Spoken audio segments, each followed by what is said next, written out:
નમસ્તે મિત્રો.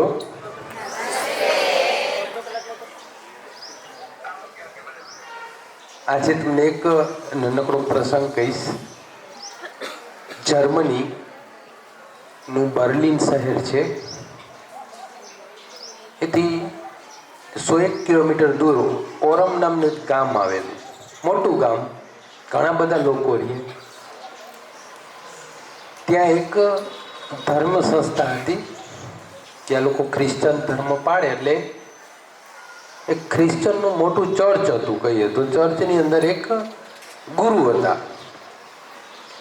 ગામ ઉપર ગુરુનો પ્રભાવ એટલો બધો જબરજસ્ત કે આખું ગામ એને ભગવાનની જેમ પૂછે, ભગવાન જ માને.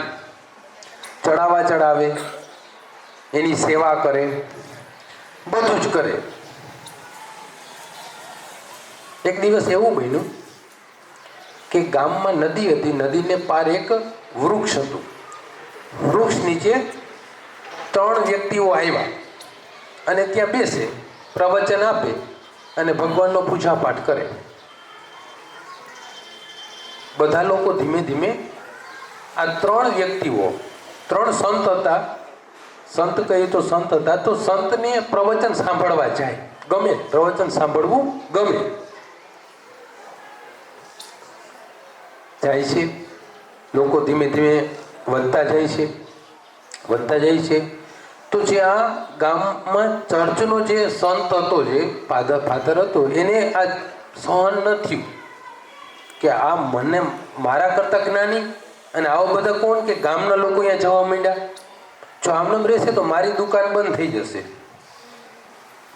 એટલે એ ફૂલ ગુસ્સે થાય છે, તમતમવા માંડે છે કે આપત આવશે, ગામ નાશ થઈ જશે, આમ થશે, આમ થશે. પ્રવચન આપે પણ તો પણ લોકો આ 3 સંતો પાસે જાય. ત્યાં જાય, પ્રાર્થનાના નામ ઉપર સામાન્ય પ્રાર્થના કરી કે હે ભગવાન, તમે કોણ છો મને ખબર નથી, અમે કોણ છીએ એ પણ ખબર નથી, પણ અમારી પ્રાર્થના સ્વીકારજો. આ એની પ્રાર્થના સિમ્પલ, સાદી. એટલે આ જે ચર્ચના ફાધર હતા એ જાય છે, નદી પાર કરવા માટે હોળીમાં બેસે છે. હોળીનો જે ચાલક હતો એને પણ શું કરે છે, ખીજાય છે. ખીજમાં હતા પોતે જેમ તેમ બોલે, ઝટકર મારે અહીંયા જવું છે, એ 3 કોણ છે હું જોઈ લઉં. ત્યાં જાય છે તો વૃક્ષના ઓટા ઉપર 3 વ્યક્તિ બેઠા હોય છે. કે છે કોણ છો તમે? તો કે બસ અમે તો સામાન્ય માણસો છીએ, અહીં પ્રવચન આપીએ છીએ, લોકો સાંભળે છે. કે છે કેટલું તારું જ્ઞાન? તો કે છે જ્ઞાન તો નથી. શું આવડે તને? તો કે અમને કાંઈ નથી આવડતું. તમારા ગુરુ કોણ?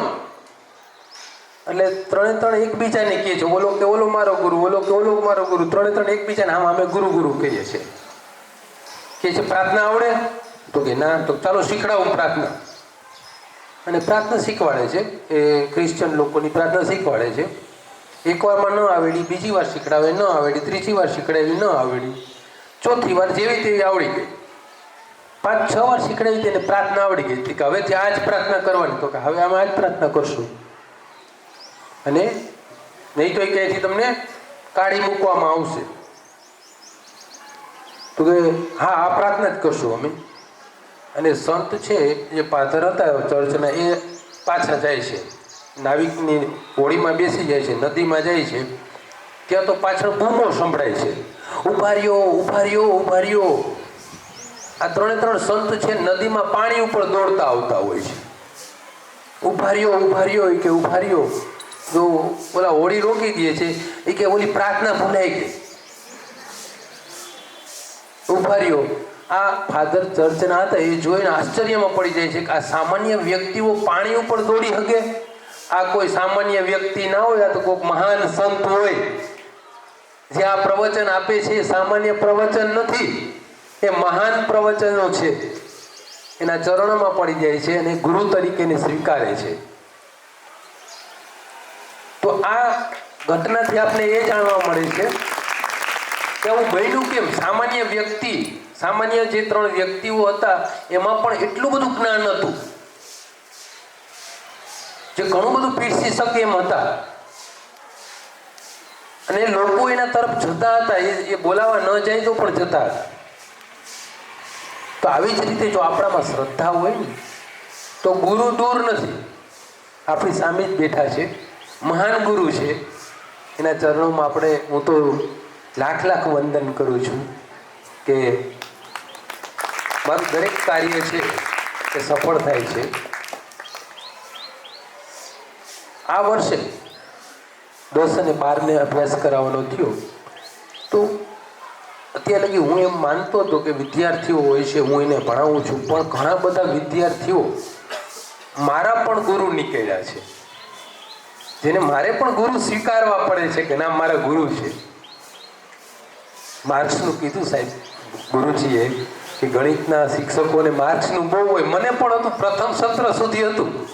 પ્રથમ સત્રમાં 2 વિદ્યાર્થી એવા મળ્યા અને મને એવો જ્ઞાન બોધ આપ્યો કે સાહેબ દુનિયામાં માર્ક બધું નથી, એ કાંઈ છે જ નહીં.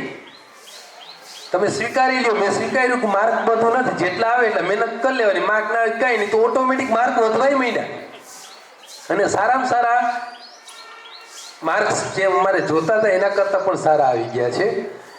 તો આપણી બાજુમાં બેઠેલો દરેક વ્યક્તિ આપણો ગુરુ હોઈ શકે, એમાંથી પણ આપણે જ્ઞાન મેળવી શકીએ. તો બધાને ખૂબ ખૂબ મહેનત કરો, પરિણામ તો આવવાનું એ જ આવવાનું, ખોટું ટેન્શન લેવાનું નહીં. અને ગુરુજનો પ્રત્યે શ્રદ્ધા રાખો, આંખ બંધ કરીને સ્મરણ કરો ને તો ગુરુજી તો હાજરા હજુર જ હોય છે, એની ક્યાંય બોલાવવાની જરૂર હોતી નથી. આપનો ખૂબ ખૂબ આભાર. આપ અમારા અને તમારા માતા પિતાના સ્વપ્ન પૂર્ણ કરો એવી આશા રાખું છું. આભાર.